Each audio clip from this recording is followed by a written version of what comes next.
ay rated SPG. Striktong patnubay at gabay ng magulang ang kailangan. Maaaring may masiselang tema, lengguwahe, karahasan, sexual, horror o droga na hindi angkop sa mga bata. Unti-unti na ngang nabubunyag ang mga lihim na itinatago ni Regina at Greg sapagkat matapos ngang agawin nitong si Aldrin ang pag-aari at pwesto ni Paulo at Edward ay tila sasabog na rin sa konsumisyon itong si Greg. Dahil nalaman nga nitong si Greg kung bakit napunta kay Aldrin ang posisyon ni Edward at Paulo. Sa tulong kasi ni Edward ay dito nga mas madaling nakuha ni Aldrin ang kanyang balak. Kaya sa pagkakataong ito ay dito na sumabog sa galit si Greg at sinabing kaya umano mainit at kumukulo ang dugo niya kay Edward ay dahil hindi niya ito anak.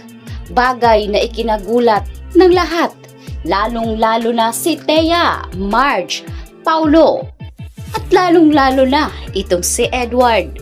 Sa pagkakataong ito ay binasag na rin ni Regina ang haka-haka nitong si Greg. Sinabi niya na bakit hanggang ngayon ay hindi pa rin matanggap ni Greg na anak niya si Edward. Kung nagkamali umano si Regina noon, ay marahil matagal niya na itong pinagbayaran. Subalit, ang tila pamimilit at pagtatakwil ni Greg kay Edward na hindi niya anak ay masyado umanong hindi makatarungan. Dahil si Edward umano ay dugot laman ni Greg at kayang-kaya niya itong patunayan ng ilang ulit. Ngunit hindi ito pinaniwalaan ni Greg hanggang ngayon.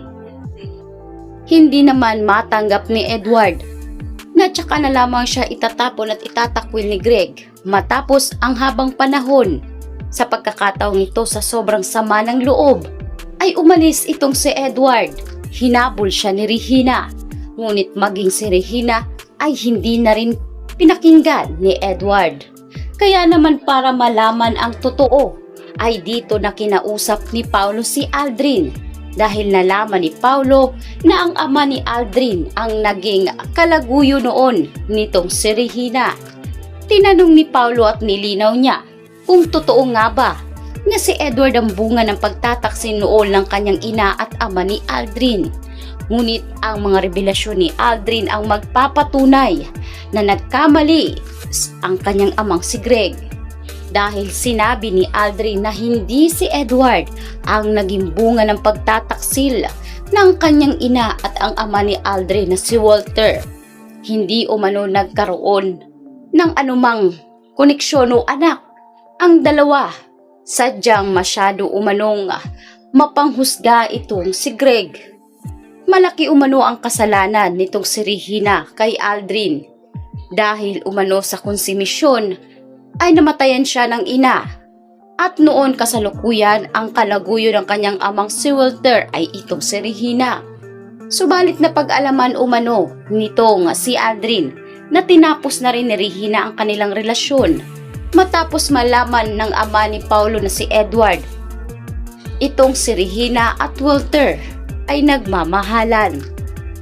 Matapos noon ay pinutol na umano ni Regina ang kanyang koneksyon kay Walter na pinagsisisihan naman umano ngayon ng ama ni Aldrin dahil baldado na umano si Walter at hindi na kailanman pa makakatayo.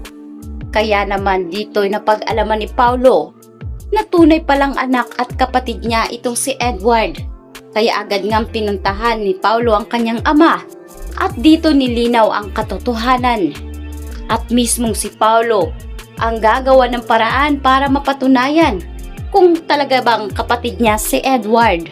Ngunit ang malaking revelasyon dito ang magpapatunay na magkapatid talaga sila sa dugot laman.